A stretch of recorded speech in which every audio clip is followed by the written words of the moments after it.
भेड़िया पकड़ा गया। एक भेड़िया शिकार की तलाश में इधर उधर घूमते घूमते एक गार के पास पहुंचा, जहां से ताज़े गोश्त की महक आ रही थी। भूख और ऊपर से ताज़ा गोश्त उससे रहा न गया और वो गार के अंदर चला गया। जब वो गार के पास पहुंचा तो उसने अपने दोस्त चीते को बकरी खाते हुए देखा तो हैरानी से बोला, अरे तुम कहाँ गायब थे? इतने अरसे से अकेले ही पूरी बकरी खा रहे हो। चीता बोला, हाँ भाई, शिकार के लिए मेहनत की और अब इस मेहनत का फल खा रहा हूँ। तुम सुनाओ, खैरियत तो है? बड़े कमज़ोर दिखाई दे रहे हो। हालांकि पहले तो अच्छे भले सेहतमंद थे।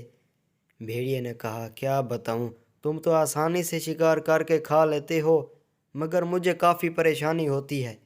करीब के गांव से रोज़ाना जंगल में बकरियों का एक रेवड़ घास चरने आता तो है, मगर रेवड़ के साथ बहुत से मोटे ताज़े कुत्ते होते हैं, इसलिए मैं उनका शिकार नहीं कर पाता।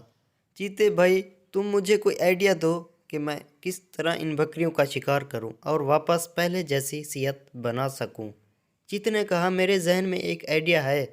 मैंने जो बकरी खाई है उसकी खाल तुम ले लो और कल सुबह उसे पहनकर बैठ जाना। फिर जैसे ही रेवड़ आए तुम बकरी का भेष बदल कर उसमें छुपके से शामिल हो जाना, और आगे क्या करना है ये तो तुम खुद जानते हो।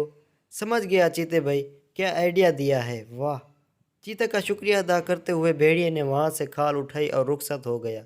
रोज़ाना की तरह जब अगले दिन बकरियों का रेवड़ आया तो भेड़िया वो खाल पहनकर छुपके से बकरियों के रेवड़ में शामिल हो गया और एक बकरी को अपनी खुराक बना ली। उसके बाद वो रोज़ाना ऐसा करने लगा। भेड़िया बड़ा खुश था क्योंकि वो बग़ैर मेहनत के रोज़ाना एक बकरी को अपनी खुराक बना रहा था। कुछ दिन गुजरे तो मालिक को बकरियों के कम होने पर तशवीश हो गई। उसे समझ नहीं आ रहा था कि सिक्योरिटी होने के बावजूद बकरियां कैसे कम हो रही हैं। मालिक ने सिक्योरिटी की जिम्मेदारी चालाक लोमड़ी को सौंप दी। चालाक लोमड़ी चुपचाप रात को बकरियों के बारे में गई। जिस वक़्त सब बकरियां आराम कर रही थीं, वो दूर से बैठी एक एक बकरी को बगौर देख रही थी कि अचानक उसकी नज़र एक बकरी पर पड़ी जो एक आंख से सो रही थी। इस तरह के एक आंख खोले, दूसरी आंख बंद कर ले और दूसरी खोले तो पहली आंख बंद कर ले। उसने ये सारी बात मालिक को बताई तो फ़ौरन मालिक के जहन में ख़याल आया कि इस तरह तो भेड़िया सोता है।